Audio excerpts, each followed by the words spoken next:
सभी को नमस्ते।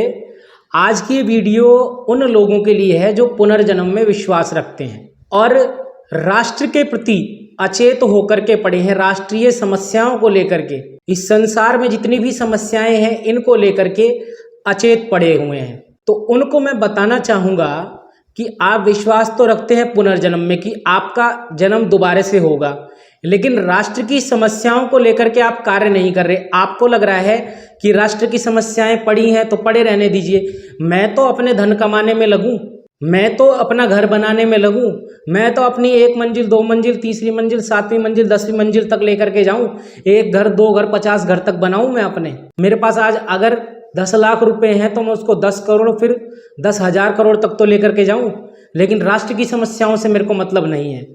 तो आप सबसे बड़ी मूर्खता करने लग रहे हैं। क्यों?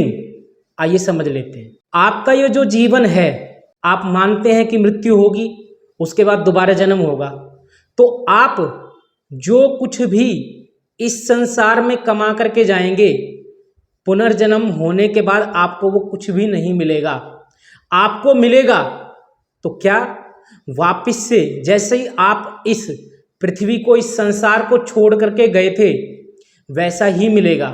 अगर इस संसार के अंदर में विधर्मियों की संख्या बढ़ती जाने लग रही है, तो आपको वापस जब आएंगे तो विधर्मियों की संख्या बढ़ी हुई ही मिलेगी, कम नहीं मिलेगी। अगर आप इस संसार में ऋषियों की विद्या का, वेद की विद्या का प्रचार प्रसार नहीं कर रहे हैं, धर्म की बढ़ोतरी नहीं कर रहे हैं, धर्म को समझ नहीं रहे हैं, तो जब आप पुनः वापस आएंगे ना पुनर्जन्म लेकर के, तो आपको वो सब वैसी की वैसी ही मिलेंगी। फिर वहीं से कार्य शुरू करना होगा, फिर उन्हीं समस्याओं से गुजरना होगा जो आज समस्याएं आपको मिल रही हैं, बल्कि वो बढ़ी हुई मिलेंगी। जैसे आपका घर है, आपने बंद कर दिया उसको, 1 दिन उसके अंदर में सफाई नहीं करी, 2 दिन सफाई नहीं करी, तीसरे दिन जाएंगे तो वो करनी भी आपको पड़ेगी और बढ़ा हुआ गंध मिलेगा।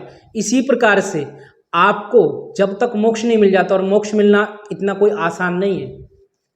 वीतराग लोगों को, जो समाधि में जा चुके हैं, उनको मिलता है, आपको तो नहीं मिलना है, कन्फर्म है। आपको तो वापस इसी दुनिया में आना पड़ेगा।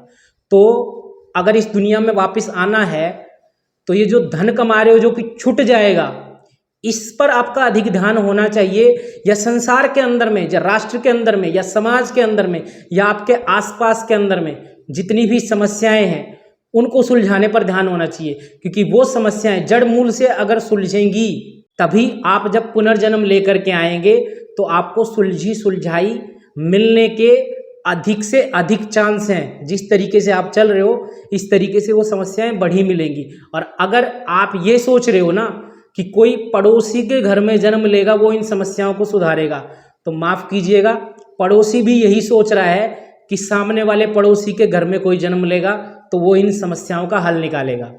तो इन राष्ट्रीय सामाजिक समस्याओं का हल आपको निकालना है, आज ही निकालना है, अभी निकालना है।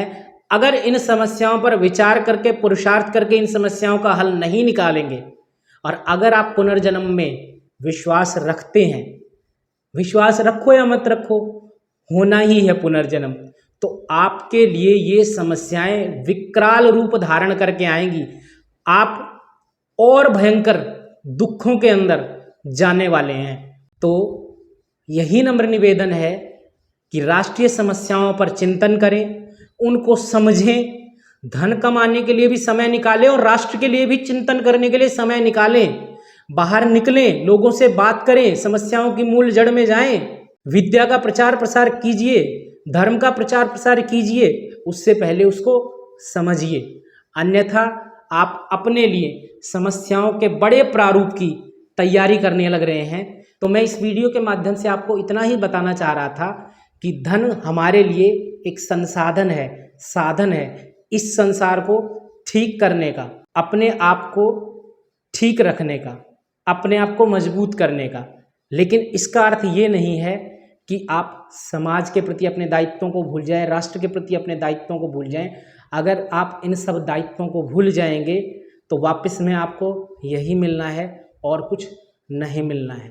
तो मैं अपनी बात को यहीं पर विराम दूंगा और इस पर आप चिंतन कीजिएगा, विचार कीजिएगा और पुरुषार्थ कीजिएगा। धन्यवाद, नमस्ते।